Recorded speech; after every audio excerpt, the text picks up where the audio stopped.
हमेशा इस मुद्दे को उठाया है, विधानसभा के अंदर भी और विधानसभा से बाहर भी, और चुनाव के समय भी हमने इसको काफी जोर शोर से जनता के सामने रखा था कि प्रदेश सरकार जो है बड़सर विधानसभा क्षेत्र में पानी की समस्या को दूर करने के लिए गंभीर नहीं है। इसी से अंदाजा लगा लीजिए आप, पिछले अक्टूबर में 2022 अक्टूबर में टेंडर हुआ था इस स्कीम का, और उस समय ही इसका शिलान्यास हुआ था। महेंद्र सिंह ठाकुर जी जल शक्ति मंत्री थे, उन्होंने शिलान्यास किया था बिजली के अंदर, और आज देख लीजिए 1.5 साल हो गया, लेकिन प्रदेश सरकार ने इस स्कीम का तोड़ मरोड़ करके बैंगन की तरह एक भत्ता बना दिया स्कीम का। क्योंकि पहले ये स्कीम बनी थी ब्यास से, ब्यास में पानी पर्याप्त न होने की वजह से इसको फिर शिफ्ट किया भाखड़ा डैम से, और वो स्वाभाविक है कि जब वो भाखड़ा डैम से पानी लिफ्ट करना था तो उसकी वैल्यू में कमी हुई, 130 करोड़ पे पहुंच गई 200 से। लेकिन मैं ये पूछना चाहता हूं सरकार से कि 1.5 साल में जब आपका शिलान्यास हुआ है, जब इस स्कीम का टेंडर हो गया हुआ है, टेंडर अवार्ड हो गया हुआ है, उसके बाद इतना समय क्यों लग रहा है स्कीम को शुरू करने में? अभी तो कह रहे हैं कि आचार संहिता लग गई, आचार संहिता तो इससे पहले नहीं थी। तो आज क्या कारण है कि हमारे बड़सर विधानसभा क्षेत्र की जो इतनी बड़ी स्कीम पूर्व सरकार के समय में, जयराम सरकार के समय में, और केंद्र से ये स्कीम हमें मिली थी, तो आज क्या कारण है कि उस स्कीम का जो है कार्य नहीं चल पा रहा है? इसमें कहीं ना कहीं मैं ये कहना चाहता हूं कि जहां सरकार गंभीर नहीं है, वहीं सरकार के जो अधिकारी हैं वो भी इस स्कीम को जो है ठीक से करने में अपनी रुचि नहीं निभा रहे हैं। अब क्या कारण है ये तो मुख्यमंत्री बता सकते हैं या कांग्रेस के नेता बता सकते हैं, जो बड़े बड़े बयान दे रहे हैं, उनको सच्चाई जनता के सामने लानी चाहिए। और स्कीम के लिए तो मैं काफी लड़ाई लड़ी है, और मैं तो महेंद्र सिंह जी का धन्यवाद करना चाहूंगा। उस समय मैं विपक्ष विधायक था कांग्रेस की तरफ से, तो उस समय चर्चा हुई थी और उन्होंने हमारी पानी की समस्या को देखते हुए ये 4-5 स्कीमें आई थी पूरे प्रदेश के लिए एनडीबी बैंक के माध्यम से। उसमें हम तो सौभाग्यशाली है कि बड़सर विधानसभा क्षेत्र को इतनी बड़ी स्कीम मिली, जिसमें मुख्यमंत्री का तो कोई अब जो वर्तमान में जो मुख्यमंत्री हैं ठाकुर सुखविंदर सिंह सुक्खू जी, उनका तो इसमें लेश मात्र भी योगदान नहीं है। उनका योगदान इतना ही है कि स्कीम को किसी न किसी से लंबा खींचा जाए और ये काम ही ना हो। इससे परेशानी किसको हो रही है? आम जनता को परेशानी हो रही है। और यदि आज ये स्कीम जो जैसा कहा था सरकार ने कि हम 1 साल के अंदर सरकार को इस स्कीम को पूरा कर देंगे, अगर कर दी होती तो आज शायद जनता को इतनी समस्या ना आती, पानी से जूझना ना पड़ता। लेकिन आज भी मैं देख रहा हूँ कि ये स्कीम जो है, मुझे नहीं लगता कि 2-3 साल से पहले कभी कंप्लीट है, क्योंकि अभी इसमें कोडियल फॉर्मेलिटीज जो होनी है, इसमें FRA के केसेस हैं, टैंक्स बनने हैं, लाइनें बिछनी है, अभी तो इनकी पाइपें नहीं पहुंची। इतना स्लो काम है कि किसके इशारों से ये काम हो रहा है, मुख्यमंत्री इसके बारे में स्पष्टीकरण दें और जनता को सही सही बात बताएं। इन कांग्रेसियों को जो चंद खोखों में बैठ के समाचार पत्रों में सुर्खियों में बने रहना चाहते हैं, उनको कभी गांव में जाके देखना चाहिए, गांव में क्या तकलीफ है लोगों को, कहाँ पानी नहीं आ रहा, कहाँ नहीं है। आज सुबह से कम मुझे 20 फोन आए हैं, चाहे वो टिप्पर की बात है, चाहे जोलू देवी की बात है, चाहे हमारे सुद्दल की बात है, चाहे नंडल की बात है, चाहे हमारे संगेड़ी समताना की बात है, चाहे भेड़ पंचायत की बात है, चाहे अपनी स्वारी पंचायत की बात हो, चाहे कुलेड़ा पंचायत की बात हो, हर जगह लोग जो है, चाहे सुक्करखंड की बात हो, टैंकरों की डिमांड कर रहे हैं। क्यों टैंकरों की डिमांड कर रहे हैं?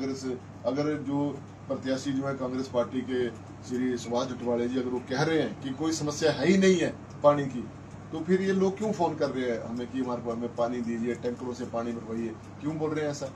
हर जगह जो है पानी की बहुत किल्लत है। मैंने विभाग से बात की, अधिकारियों से बात की, तो वो कह रहे हैं कि पानी की दिक्कत है, पानी की दिक्कत तो है ही है, लेकिन पानी जो सोर्सेज में सूख रहा है, इस बात को क्यों नहीं बोलते हैं लोग?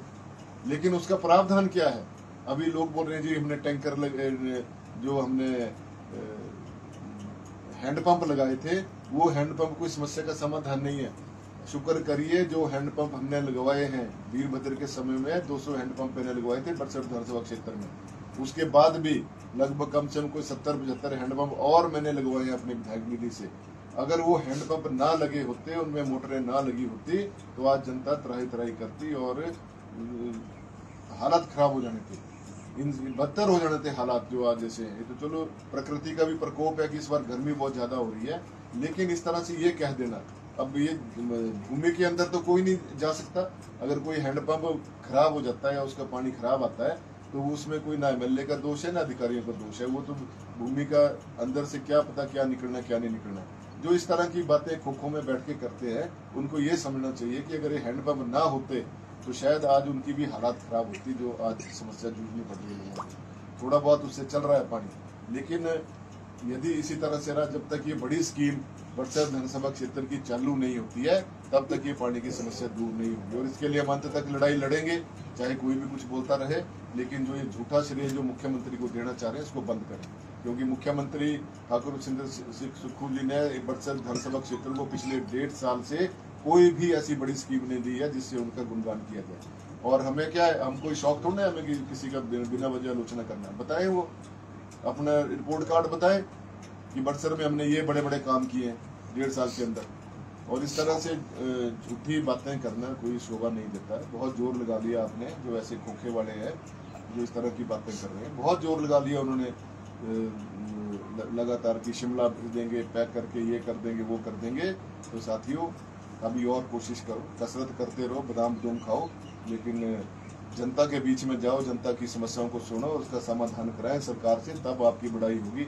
मेरी आलोचना करने से क्या होगा? मैं जो करता हूँ मैं सामने करता हूँ, पीठ के पीछे से नहीं करता। और दूसरे, अब शिक्षा क्षेत्र की बात है, हमारे जो प्राइमरी सेक्शन के स्कूल हैं, बहुत सारे स्कूल ऐसे हैं जहाँ पर टीचर नहीं है।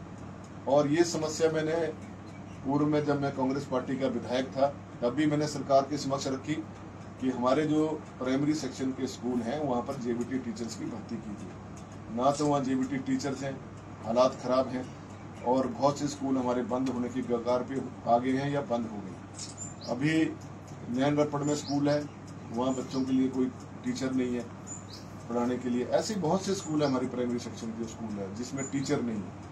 जहाँ हमें 2 टीचर की जरूरत है, वहाँ डेपुटेशन पे टीचर जाते हैं, जिससे बच्चों की पढ़ाई खराब होती है। और साथ में हमारा गवर्नमेंट डिग्री कॉलेज है बड़सर, जहाँ हमारे तो कोई स्वीपर नहीं है। एक स्वीपर की मृत्यु हो गई थी, तब से लेके आज तक वहाँ कोई स्वीपर नहीं है। वहाँ पर महिलाएं हमारी जो पीएन का काम करती है या साफ सफाई का इसका काम करती है, पीएन का काम, उनसे जो वहाँ पे जो है साफ सफाई कराई जाती है, टॉयलेट साफ कराई जाती है। अभी मेरी प्रिंसिपल महोदय से बात हुई थी कि कृपया करके वहाँ पर आप कॉलेज फंड से लोग रखें, और ताकि बेवजह से महिलाओं को आप उनसे अतिरिक्त काम ना लें, उनसे वही काम लें जो उनके प्रयोग में आता है। और इस प्रकार से अगर देखा जाए, आज ऑडिटोरियम की हमने बात की थी मुख्यमंत्री महोदय से कि हमारे गवर्नमेंट कॉलेज में ऑडिटोरियम होना चाहिए, उसके लिए कोई उन्होंने कदम नहीं उठाया। ना ही हमारे पास कोई वहाँ डीपी है। पिछले 10 साल से लगातार मैं मांग उठा रहा हूँ, चाहे जयराम जी की सरकार थी, चाहे वीरभद्र की सरकार थी, चाहे आज सुखविंदर सिंह जी की सरकार। एक, जब हमारे बच्चे खेलेंगे नहीं और प्रतिस्पर्धाओं में भाग नहीं लेंगे तो कैसे चलेगा? फिर आप बच्चों को बोलते हैं आप नशा मत करिए या दूसरे कामों में इन्वॉल्व मत होइए, लेकिन जब उनको आप एक इंफ्रास्ट्रक्चर अवेलेबल नहीं करेंगे कॉलेजेस में, तो कैसे काम चलेगा? हमारे वहाँ डीपी नहीं है, आपके वहाँ पे प्रोफेसर फिजिक्स की खाली पड़ी हुई है पोस्ट, आपके यहाँ पर बीबीए का प्रोफेसर नहीं है, आपके बीसीए का प्रोफेसर नहीं है। तो क्या कारण है कि इसमें सरकार मूक दर्शक क्यों बनी हुई है? शिक्षा का स्तर आप बोलते हैं हमने बहुत ऊंचा उठाना है, गुणात्मक शिक्षा हमने लानी है प्रदेश के अंदर, कहाँ से आएगी जब आप लोग काम नहीं करेंगे? ऐसे ही हमारे स्वास्थ्य संस्थानों के हाल, आप भी वहाँ जाते रहते हैं, स्वास्थ्य संस्थानों का भी आप दौरा करते हैं, उस समय सीधे तौर पर आक्षेप जो है विधायक के ऊपर लगते हैं कि विधायक कुछ नहीं कर रहे। कितनी बार हमने, अभी वर्तमान सरकार जब बनी थी, हमें बड़ी खुशी थी कि हमारी अब सुनवाई होगी, और भरोसा ये दिया गया कि हमें 9 डॉक्टर दिए जाएंगे स्पेशलिस्ट। लेकिन आज भी हमारे यहाँ पर बड़सर विधानसभा क्षेत्र का जो सिविल हॉस्पिटल है उसमें टोटा है हमारे स्पेशलिस्ट डॉक्टर्स का, और साथ में इंफ्रास्ट्रक्चर नहीं है। सिविल हॉस्पिटल जो बनना था, मॉडल हॉस्पिटल बनना था, 100 बेडेड हॉस्पिटल बनना था, उसके बारे में स्पष्टीकरण दे मुख्यमंत्री, कब तक बना के देंगे? क्यों नहीं बन रहा है? क्यों उसका काम लटकाया हुआ है? हमारे बस अड्डे का काम था, वो लटकाया हुआ है बेज वजह से, क्यों उस काम को सिरे नहीं चढ़ाया जा रहा है? हमारा बस अड्डा भोटा में बनना था, उसका काम जो है सिरे नहीं चढ़ाया जा रहा है, क्यों नहीं चढ़ाया जा रहा है? उसके बारे में मुख्यमंत्री स्पष्टीकरण दें, परिवहन मंत्री स्पष्टीकरण दें, क्यों नहीं इन कामों को किया जा रहा है? हमारा जो पीएससी भोटा था, जो आदरणीय जयराम ठाकुर जी ने उसका दर्जा बढ़ाया था, उसको सीएससी का दर्जा दिया था, आज उसको डीनोटिफाई करने की क्या जरूरत आ गई थी सरकार को? क्यों डीनोटिफाई किया? अभी मुख्यमंत्री आए थे भुट्टा में चुनावों के समय में, तो वहाँ घोषणा कर दी कि मैं 50 बेडेड का बनाऊंगा। आप पहले सिविल हॉस्पिटल का जो 100 बेडेड की आपने घोषणा करिए, कम से कम उस पर तो अमल करिए। अब भुट्टा का भी बनना चाहिए, लेकिन बनाए आप खुशी होगी।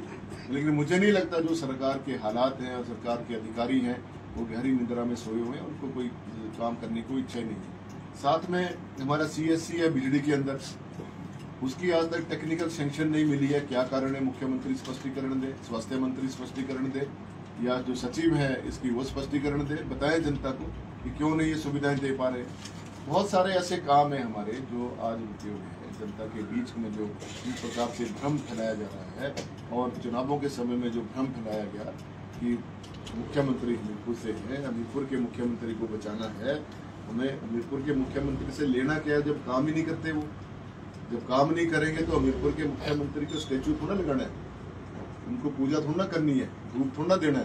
काम करें और करके दिखाएं कि हमने बड़सर विधानसभा क्षेत्र के लिए काम किया, जिला हमीरपुर के लिए हमने ये काम किया।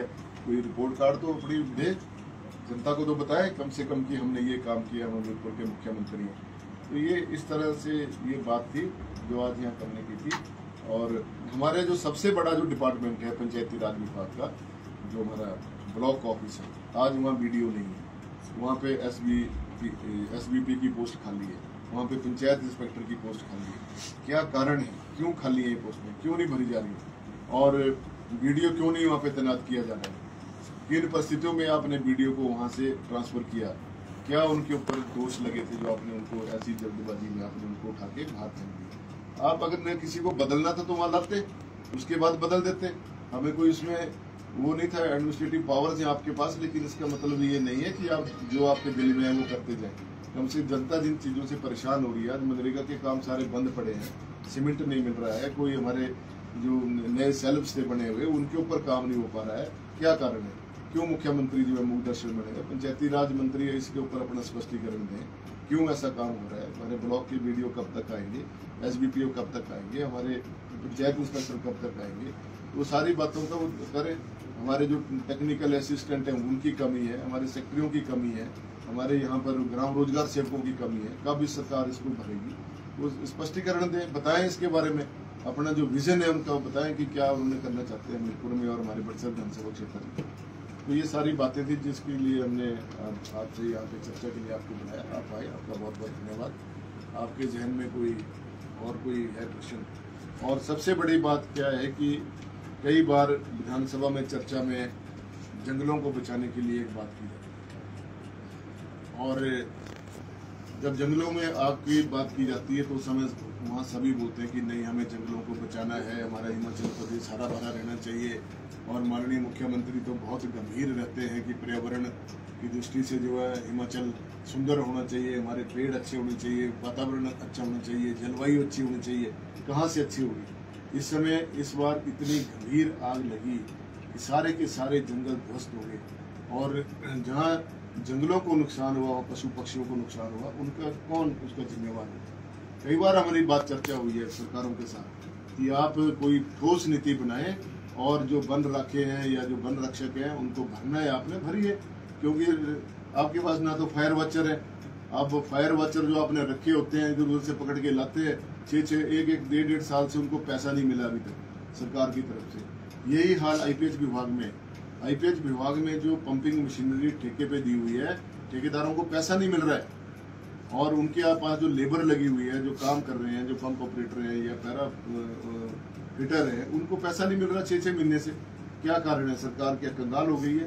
उसका पैसा नहीं है। सरकारी मशीनरी का दुरुपयोग तो चुनावों के समय में बहुत किया है, और भी बहुत कुछ करने जा रहे हैं। तो लेकिन जो एक मूलभूत सुविधाएं जनता को मिलनी चाहिए, उनकी तरफ अब आते के बैठे। आज बिजली विभाग में रोजाना कट लग रहा है, 1 घंटे 2 घंटे, कई बार पूरी रात तक जो लोगों को बिजली नहीं मिल पा रही। क्या कारण है? बिजली विभाग के तो स्वयं मंत्री है मुख्यमंत्री, वो बताए कि आपके राज्य में बिजली विभाग में ट्रांसफार्मर क्यों नहीं है, आपके पोल क्यों नहीं है, आपके केबल क्यों नहीं है, आपके मीटर्स क्यों नहीं है, जिसकी वजह से जो लोगों की ज्वलंत मांगे हैं वो क्यों कब तक पूरी कर पाएंगे? आप ये बताएं। आप जनता को अपना रिपोर्ट कार्ड प्रस्तुत करें, क्योंकि बिजली विभाग के तो आप स्वयं मंत्री हैं। 132 kVA का सब स्टेशन जो है वो 8 महीने से तैयार पड़ा है कोटला के अंदर, वो क्यों नहीं चालू हो रहा है, क्या कारण है, क्यों उसको आपने सफेद हाथी की तरह खड़ा रखा है, उसका जवाब दें आप। 50 करोड़ रुपए की लागत से वो बना है और आज वहाँ पर उसका जो बड़सर विधानसभा क्षेत्र को कोई लाभ नहीं हो रहा है, क्यों नहीं हो रहा है, क्या कारण है, इसके बारे में स्पष्टीकरण दे सरकार। और भी बहुत सारे काम हैं जो हमारे परिवहन विभाग की, हमारी बसों की जो समस्या है, आज हमारे पूरे विधानसभा क्षेत्र में बसों की समस्या है।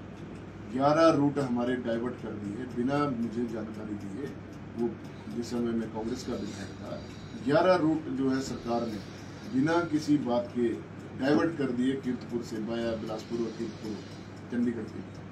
आज हमारे लोगों को चंडीगढ़ से जब आना पड़ता है, भोटा में उतरना पड़ता है, भोटा में कोई साधन नहीं है, रात को बसें नहीं मिलती है, तो टैक्सियां लेके भारी भरकम पैसा दे के लोगों को घर आना पड़ता है। तो क्या कारण है, सरकार ने ऐसा क्यों निर्णय लिया, उन्होंने पहले इसका एक प्लान क्यों नहीं तैयार किया कि हमें क्या करना चाहिए क्या नहीं करना चाहिए। हमारे बड़सर के लोग कहाँ जाएंगे। अब जो लोग हमीरपुर से जो वाया बड़सर उन्ना के लिए चंडीगढ़ को बसें जाती थी, उन सवारियों का क्या हो, उनके लिए आपने क्या सोचा। जो हमारे बीच के जो इंटर कनेक्ट रोड है, जो बसों जहाँ से बसें चलती थी वो बंद होगी, जिंद्राना से होके बस आती थी, कंसाई होके और फिर जाती थी आगे चंडीगढ़ के लिए या उन्ना के लिए, उसका क्या हुआ। आपकी नैन रपड़ वाली बस बंद है, आपकी रोटी वाली कनेडा वाली बस बंद है, हर तरफ से जो है इस वक्त सरकारी सुविधाएं जो बसों की है, हमारी गंगोटा से बस जाती थी कठाना की तरफ, वो बंद पड़ी है। कोई सरकार जो है गंभीर ही नहीं है किसी विषय में, ना तो उन्हें पता लग रहा है कि हमने करना क्या है, केवल मात्र बड़ी बड़ी बातें कर रहे हैं, उससे कुछ होना नहीं। तो ये सारी बातें थी जो चर्चा करनी थी हमने आपसे।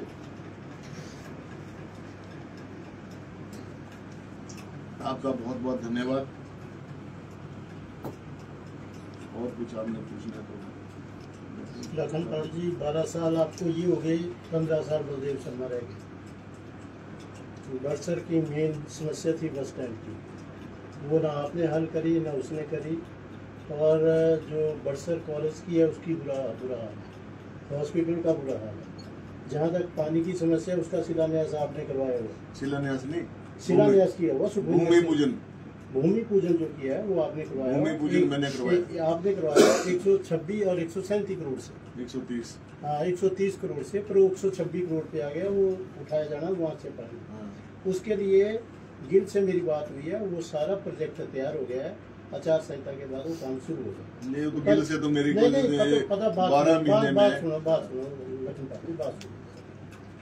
बात है हॉस्पिटल की, बात है बस स्टैंड की, बात है कॉलेज की।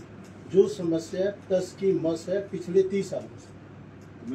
आप देखो लखनपाल जी, मैं और क्या बोल रहा हूँ, मेरी बात सुनो। आप विधायक रहे हैं 12 साल से, आपने राजा वीरभद्र सिंह से 3 हॉस्पिटल आयुर्वेदिक के सैंक्शन करवाए थे, उसमें डॉक्टर आज नहीं है। क्यों नहीं है?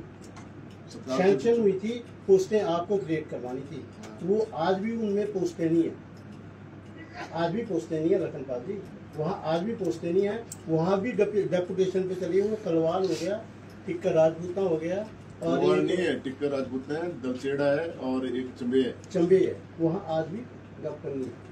और वो आपके टाइम हुआ है और आपने सैंक्शन करवाई है ननावा में। वो मैं अभी चर्चा में बताना भूल गया। जो हमारे आयुर्वेदिक जो संस्थान है, हमारा आयुर्वेदिक हॉस्पिटल है एक बिजड़ी के अंदर, उसमें पंचकर्मा में की मशीन लगी है, 2 साल से। वो वैसे बड़ी सुन लो, मैं जवाब दे रहा हूँ, आपने जो इशू उठाया उनके ऊपर आप सुन लो। और मुख्यमंत्री महोदय जब बिजड़ी में आए थे, ठाकुर सिंह सेनापति, उनको मैंने स्पेशली उसका दौरा करवाया और उनसे मैंने कहा कि ये डॉक्टर जो यहाँ पे भी प्रेजेंट हैं, ये रिटायर होने वाले हैं, और एक एक्सपर्ट डॉक्टर जो हमें पंचकर्मा मशीन चलाने के लिए चाहिए, उपकरण चलाने के लिए चाहिए, उसको यहाँ तैनाती कर दीजिए। ना तो उन्होंने वो डॉक्टर भेजा, जो डॉक्टर रिटायर हो गया उसकी जगह डॉक्टर नहीं आया। तो जब मेरी चर्चा हुई मुख्यमंत्री महोदय से, जो 3 आयुर्वेदिक हेल्थ सेंटर जो मैंने वीरभद्र सिंह जी से लिए थे 2014-15 में, उनमें आज भी डॉक्टर नहीं है, फार्मासिस्ट नहीं। आपकी सही बात है, और आपने, अगर मैं झूठ नहीं बोल रहा हूँ, तो लगभग कोई 50 बार मैं इस मुद्दों को पूर्व सरकार के समय में भी और वर्तमान समय की सरकार में भी उठा चुका हूँ। विधायक का काम होता है आगे मुख्यमंत्री तक बात रखना, और मुख्यमंत्री का काम होता है उन समस्याओं का समाधान करना।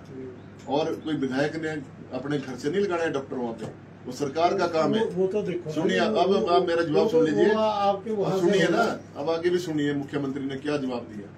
ठाकुर सुविंदर सिंह सुक्खू से जब मैंने बात कहा तभी कि हमारे आयुर्वेदिक विभाग में ये समस्या है, तो उनका जवाब था मुझे कि मैंने आयुर्वेदा विभाग ही बंद कर देना है, ये बेकार विभाग है।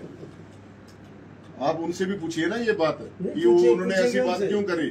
बस अड्डे की जहां तक बात है, आपको पता है, आप भी यहाँ के स्थानीय निवासी हैं, यहाँ पे जगह की प्रॉब्लम की वजह से बस अड्डा नहीं बन पा रहा था। जहाँ पर पहले आदरणीय धूमल जी ने उसका शिलान्यास किया था वो पर्याप्त नहीं थी जगह, और उसको जो है बस अड्डा अथॉरिटी ने रिजेक्ट कर दिया। नेशनल हाईवे से उनको परमिशन नहीं मिली, और उसके बाद हमने उसको बड़सर में जब बनाने की बात करी, वहां पर पूरी जो जमीन का जो संबंधित जितना कार्य था वो मैंने करवा के मैंने डीसी साहब को फाइल पूरी भेज दी। उसके बाद सरकार ने उस पर कोई निर्णय नहीं लिया। उसमें हमने कहा था मुख्यमंत्री महोदय से और परिवहन मंत्री से कि आप इसमें पैसा स्वीकृत कर दें। अब आप अगर आप विभागीय तौर पर नहीं इस काम को करा सकते, आप पीपी मोड पे करवा दें। हमें तो बस अड्डे की समस्या का समाधान चाहिए, आप कैसे भी करवाएं। अब एक विधायक के नाते जो मेरे फर्ज थे वो मैंने पूरे किए, उसमें हमने कोई कमी नहीं करी। लेकिन जब सरकार के पास कोई बात जाती है तो रोना क्या आता है, बजट ही नहीं है, पैसा ही नहीं है। अब जनता को तो इन बातों से कोई लेना देना नहीं है, जनता को तो काम से मतलब है। अभी अगर मुख्यमंत्री ये कहे जी हमारे पास पैसा नहीं है, तो वो तो बात हजम होने वाली नहीं है। मैं तो मान सकता हूँ, सोच सकता हूँ कि सरकार की आर्थिक स्थिति ठीक नहीं है, लेकिन जनता जब चुनकर भेज देती है तो उनको इन बातों से मतलब नहीं होता है। वो पैसा कहीं से भी अरेंज करे, कहीं से भी लाए, सरकार का दायित्व है।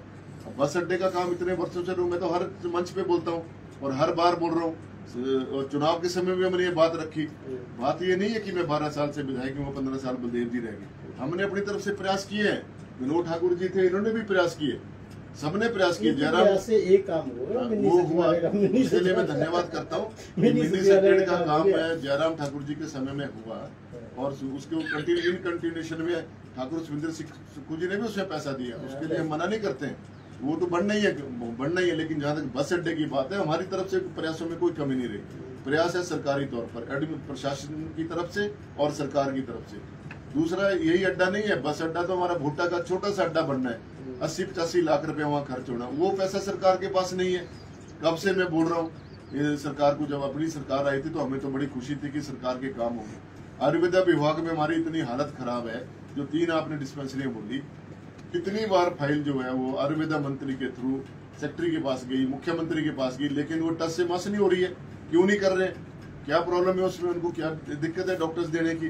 फिर वो अगर ऐसा बयान देते हैं मुख्यमंत्री महोदय कि मैंने ये आयुर्वेदा विभाग ही बंद कर देना है, तो फिर वो पपरोला वाला जो कॉलेज है क्यों खोल के रखा है, जहाँ से बच्चे डॉक्टर बन के बाहर आते हैं। उनकी जिम्मेवारी किसकी है, सरकार का दायित्व नहीं है उनको एडजस्ट करना, उनको जॉब देना। तो जब सरकार कुछ करना ही नहीं चाहती, हर किस उस पर फेल हुई है, तभी तो ये सारा घटनाक्रम हुआ। जो आज हमें बागी कहा जाता है, बिका हुआ कहा जाता है, कोई कुछ संज्ञाएं दी है मुख्यमंत्री महोदय ने, वो अपनी बात क्यों नहीं करते। अपनी बात भी बताया ना कि हमने क्या किया 15 महीने में। जो आपने यहाँ पे मैंने आपको मांगे रखी हैं, वो मांग पत्र हमने मुख्यमंत्री महोदय के समक्ष रखा हुआ है पहले से, लेकिन कुछ नहीं। स्कूलों में साइंस के स्ट्रीम चाहिए थे, हमारे कॉमर्स के स्ट्रीम चाहिए थे, क्या किया मुख्यमंत्री महोदय। अब तो नया सेशन भी शुरू हो गया, कुछ नहीं किया। तो मेरे कहने का मतलब ये है कि ये सरकार जो है, इसको पता ही नहीं लग रहा कि हमने करना क्या है। झूठ बोलते हैं हर बात पे, बोलते हैं आपदा में हमें पैसा नहीं मिला। 1275 करोड़ रुपया जो सरकार को मिला, जो आरटीआई में खुलासा हुआ। अभी 1660 करोड़ रुपया जो है वो जीएसटी का जो हिस्सा केंद्र सरकार ने दिया।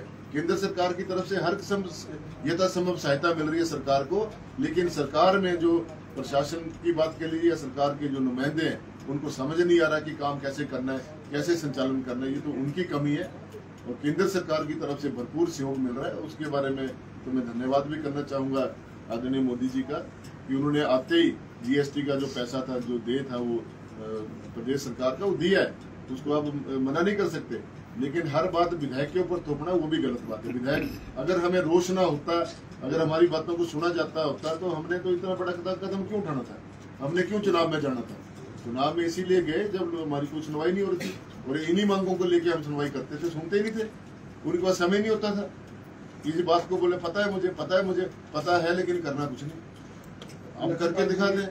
लखनपाल जी, आपने कहा कि बड़ा अच्छा चुनाव हुआ, बहुत सारे लोगों ने, कार्यकर्ताओं ने, सभी ने भाग लिया, और एक जगह आपने ये बात कही कि कुछ लोगों ने 5 से 7% लोग ऐसे थे जिन्होंने बगावत की और पार्टी का साथ नहीं दिया, तो ये कार्यकर्ता थे, कुछ नेता भी थे? नहीं, कार्यकर्ता कोई नहीं थे। कार्यकर्ता कभी बगावत नहीं करता है। कुछ नेता हो सकते हैं जो बगावत करते हैं, और जो उन्होंने करी है वो तो उनकी रिपोर्ट गई है हाईकमांड के पास, वो निर्णय लेंगे उनके खिलाफ। वो तो अभी भी नहीं हट रहे हैं, अभी भी लगे हुए हैं हमीरपुर में जाके अड्डा जमा लिया इन्होंने। अब सीएम को बचाना है तो बचा लें वो सीएम को जाके। सर मेरा एक सवाल यहाँ पर रहेगा, आप लगातार कई मुद्दों के ऊपर आपने मुख्यमंत्री को घेरा है, लेकिन स्थानीय स्तर की अगर बात करें, बटसर मुख्यालय जो बाजार है, महरे बाजार, वहाँ पर काफी समय से स्ट्रीट लाइट्स नहीं है। क्या विधायक निधि के द्वारा वहाँ पर कोई पहल की जा सकती थी? पिछले 12 सालों से आप विधायक हैं, क्या वहाँ पर एक स्ट्रीट लाइट जो है वो नहीं लगवाई जा सकती थी? और इसी तरीके से अगर कूड़े की समस्या की बात करें, पिछले काफी समय से आप भी इस मुद्दे को से भली भांति परिचित हैं, और लगातार हम भी समाचार पत्रों के माध्यम से इस मुद्दे को उठाने का प्रयास कर रहे हैं। काफी बड़ी स्कीमों की आपने बात की, इसमें पानी की समस्या की बात हो, ये समस्याएं बहुत समय पहले की हैं, और इसकी मुख्य वजह ये भी है कि काफी सारी ऐसी नई स्कीम है जिनकी ऑगमेंटेशन नहीं की गई है। लेकिन क्या स्थानीय स्तर की अगर मैं यहाँ पर बात करूं, जिसमें महरे में स्ट्रीट लाइट्स का जो मुख्य मुद्दा है, बस स्टैंड की अगर बात छोड़ भी रहे, वो लंबा प्रोजेक्ट है, बड़ा प्रोजेक्ट है, लेकिन क्या स्ट्रीट लाइट्स की जो समस्या महरे में है उसको सुलझाने के लिए आप कुछ करेंगे? बिल्कुल करेंगे। स्ट्रीट लाइट्स की जो मांग है कई बार मेरे समक्ष भी आई है, लेकिन अभी क्या है कि जो व्यापार मंडल जो है हमारा यहाँ वो इनफंक्ट है, वो काम नहीं करता। व्यापार मंडल आपको याद होगा जब मैं नया विधायक बना था 2012-13 में, उस समय मैंने 75,000 रुपये अपनी निधि से दिया था। उन्होंने कूड़ा उठाने के लिए गाड़ी, अब उस गाड़ी कहाँ है कहाँ नहीं मुझे उसका कोई पता नहीं। व्यापार मंडल के अंदर जो है लोग वो ठीक नहीं है, वो ठीक ढंग से संचालन नहीं कर रहे।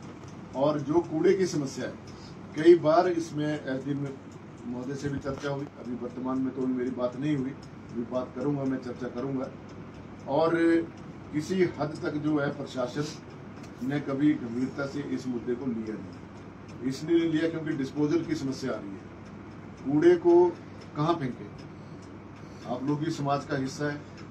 समस्या क्या आती है, अब जब किसी पंचायत से जहाँ शामलात भूमि है, जहाँ सरकार चाहती है, प्रशासन चाहता है कि यहाँ पर डिस्पोजल बने, वहाँ पे वो एनओसीज नहीं मिलती है पंचायतों के माध्यम से, और उस वजह से ये जो है, और हमारे जो बटसर का जो एरिया है लोकल, यहाँ पर फॉरेस्ट विभाग है, वन विभाग है, और वन विभाग में कोई ऐसा प्रावधान नहीं है कि वहाँ पर वो हमें कूड़ा डिस्पोजल बनने के लिए जगह देंगे। कई बार चर्चा हुई है, वन विभाग वालों से भी चर्चा हुई है, क्योंकि जो FRA के अंडर जो 12-13 स्कीम्स आती हैं उसमें ये कूड़े की डिस्पोजल के लिए जगह नहीं है।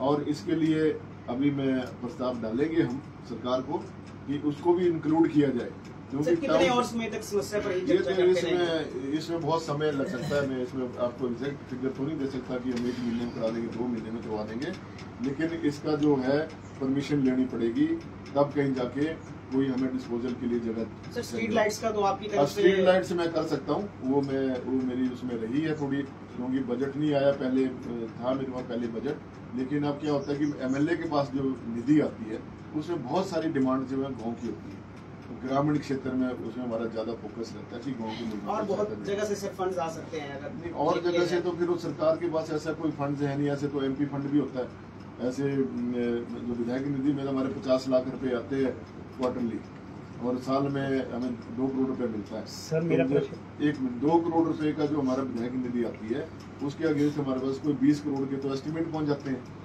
तो हमें वो फिर, अब आप बताए 52 पंचायतें हैं, 1 नगर पंचायत है, अगर 50 लाख हमने पाते हैं तो 1-1 लाख रुपए आएगा।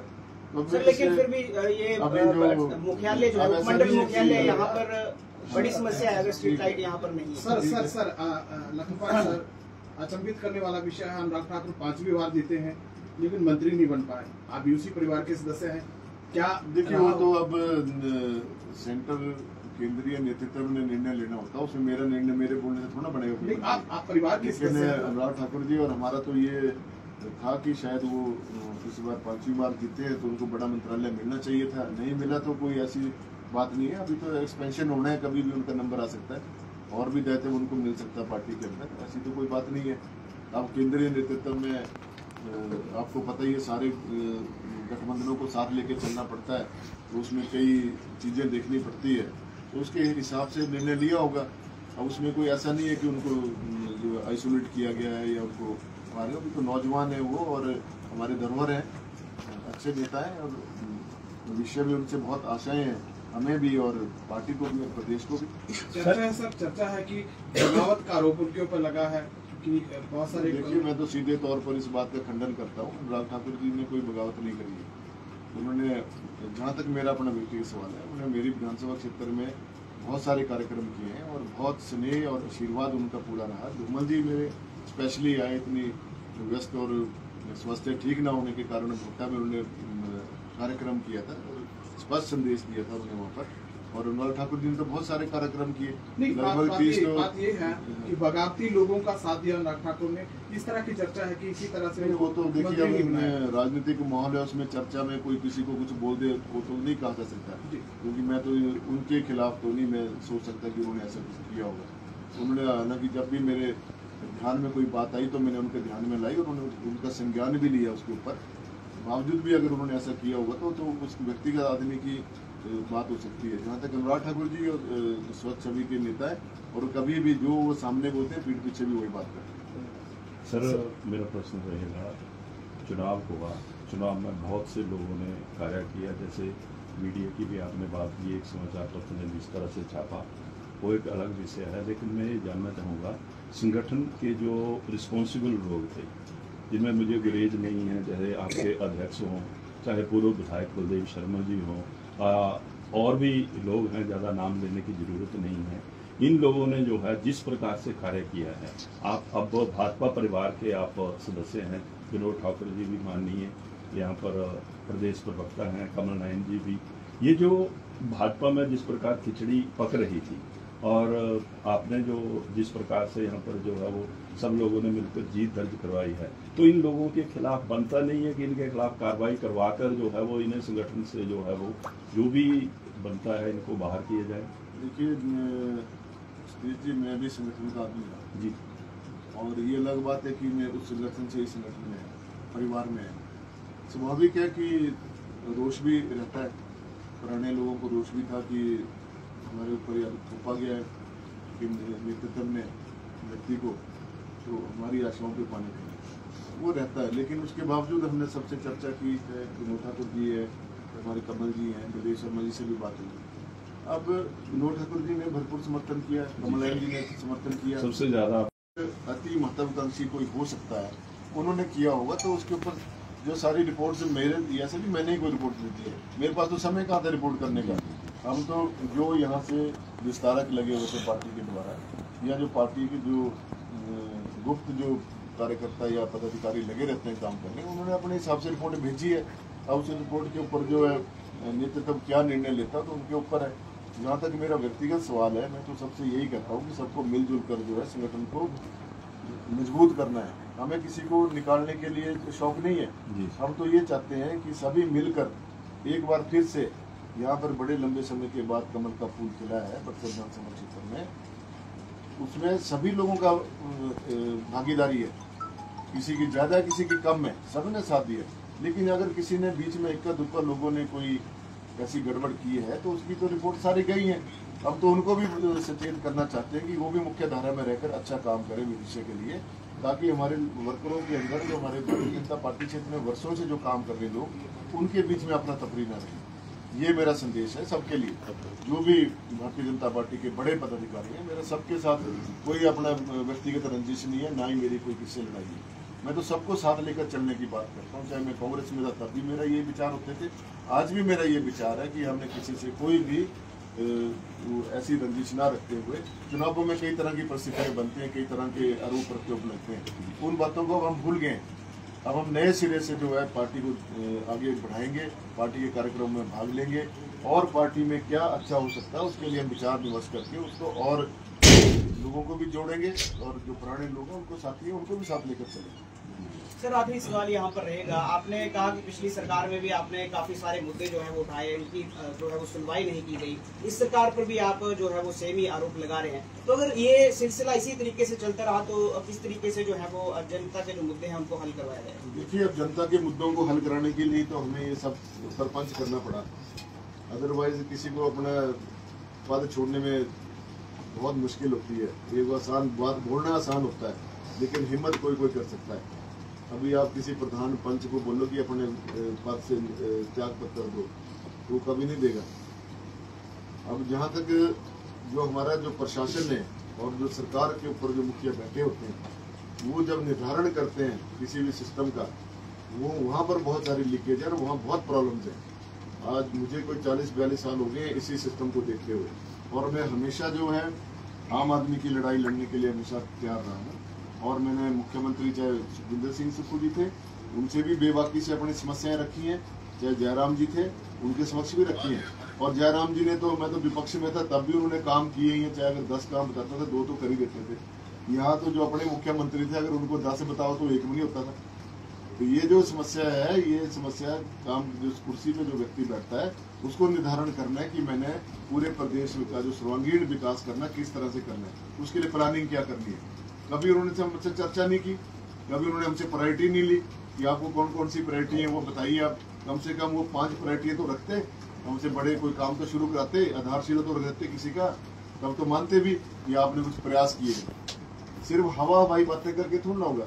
आप बोलते हैं जी मैं मेडिकल कॉलेज में रोबोट सर्जरी शुरू कर दूंगा, रोबोटिक सर्जरी शुरू कर दूंगा, पैड स्कैन लगा दूंगा, कहाँ गई वो बातें?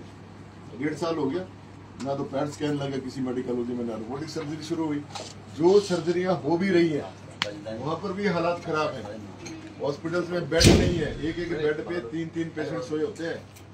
और मुख्यमंत्री बोलते हैं आप झूठ बोलते हैं। तो मुख्यमंत्री से मैं ये कहना चाहता हूँ, आप भेष बदल के जरा एक बार हॉस्पिटल में जाए, फिर पता लगेगा कि क्या हालत है हॉस्पिटल में। आधिकारिक तौर पर कोई मुख्यमंत्री या स्वास्थ्य मंत्री जब हॉस्पिटल में जाते हैं तब तो सारी चाक चौबंद हो जाती है, सारा सिस्टम सब कुछ ठीक ठीक हरा हरा दिखाते हैं। लेकिन जैसे ही वो गए नहीं और वैसे ही अफरा तफरी मच जाती है। बक्सर के मुद्दों को लेकर क्या रुख रहेगा, किस तरीके से बक्सर के मुद्दों के लिए पूरी तरह से अकरापनता के साथ लड़ाई लड़ी जाएगी। आंदोलन करना पड़ेगा, आंदोलन करेंगे। सकारात्मक रूप से बात मान लेंगे तो ठीक है, नहीं तो फिर लड़ाई करेंगे, युद्ध करेंगे पूरा। विधायक बक्सर के लिए पानी पूरी पिलाओ ना। आप चिंता नहीं करो। पहले तो ऐसा था सरकार से तो हम थोड़ा संयम में रहते थे कि शायद अब हो जाएगा, अब हो जाएगा। जब नहीं हो रहा था तब कदम उठाना पड़ा, और अब उसका जवाब तो उनको देना पड़ेगा। ठीक है। बक्सर विधानसभा क्षेत्र के कई तरह के समस्याओं का आपके साथ एक पत्रकार बंधु ने कहा, क्या ये समस्या एक नगर पंचायत बनाने के साथ हल नहीं हो सकती? कई समस्याएं जिस तरह का एक स्ट्रीट लाइट की है, सीवरेज की है, वाटर सप्लाई की है, इस तरह की समस्याएं के नगर पंचायत अगर बनाई जाए तो नहीं सकती? इच्छा शक्ति की इसके लिए क्या आप क्या प्रयत्न करेंगे? मेरा तो प्रयत्न पहले से भी जारी था। हमने तो कहा था कि नगर पंचायत होनी चाहिए बक्सर में, लेकिन समस्या क्या है कि स्थानीय पंचायतों की तरफ से सहयोग नहीं मिलता है, और स्थानीय लोग जो है वो विरोध करते हैं, क्योंकि पता ये चला था कि केवल एक पंचायत के अलावा बाकी हाँ करते हैं 3 पंचायत, बक्सर पंचायत के प्रधान के अलावा बाकी 3 पंचायतें हाँ करती हैं। ये तो समस्या है ना।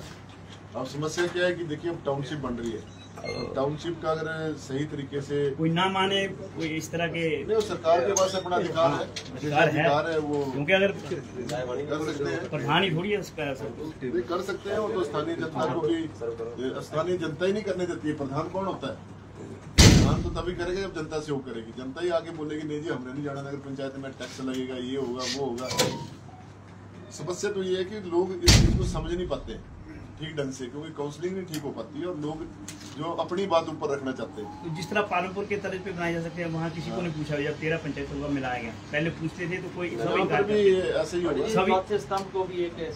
सभी इनकार करते थे। जब सरकार ने ठान लिया कि वहाँ वो म्युनिसिपल कमेटी को बदल के कॉर्पोरेशन बनानी है, और ये आने वाले सब कुछ कर दिया, जरूरत भी है और समय के अनुसार तो करना भी चाहिए। जाए अगर प्रधान नहीं मानते तो कोई और तरीका अडॉप्ट किया जाए। नहीं, वो तो होगा तो पूरा प्रॉपर कानून के अनुसार ही होगा, करेंगे। उसमें गवर्नमेंट के पास अधिकार है और कर सकती है सरकार। विधायक महोदय एक प्रश्न रहेगा, जैसा कि सभी को पता है कि जिला हमीरपुर में आचार संहिता लागू है, लेकिन बक्सर में जो अधिकारी हैं वो सरकार के जो दलगत नेता हैं उनको लेकर घूम रहे हैं, तो क्या कहेंगे आप? ये कहीं आचार संहिता का उल्लंघन है या नहीं? जैसे पिछले कल ही जो सुभाष जटवाड़िया उनको लेकर कर्मचारी घूम रहे हैं, तो क्या कहेंगे आप? ये अधिकारियों का कहीं आचार संहिता का उल्लंघन है या नहीं? देखिए, अब कोई गंभीर समस्या हो जाती है तो उसमें इसमें कोई ऐसी बात तो नहीं होनी चाहिए कि इसमें कोई आचार संहिता का कोई उल्लंघन हो रहा है।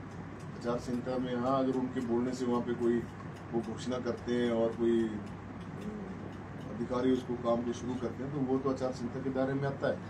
लेकिन अब अगर कोई प्रतिनिधि सरकार की तरफ से जाता है, मंडल और अधिकारी जाते हैं, तो उसमें तो कोई ऐसा आचार संहिता का कोई लेना देना नहीं है मेरे, जहाँ तक मेरा जैसे उनके प्रत्याशी रहे हैं स्वाद बढ़ गया, कल उनको लेकर घुमाया जा रहा है पूरे क्षेत्र में, तो क्या ये आचार संहिता को उल्लंघन है?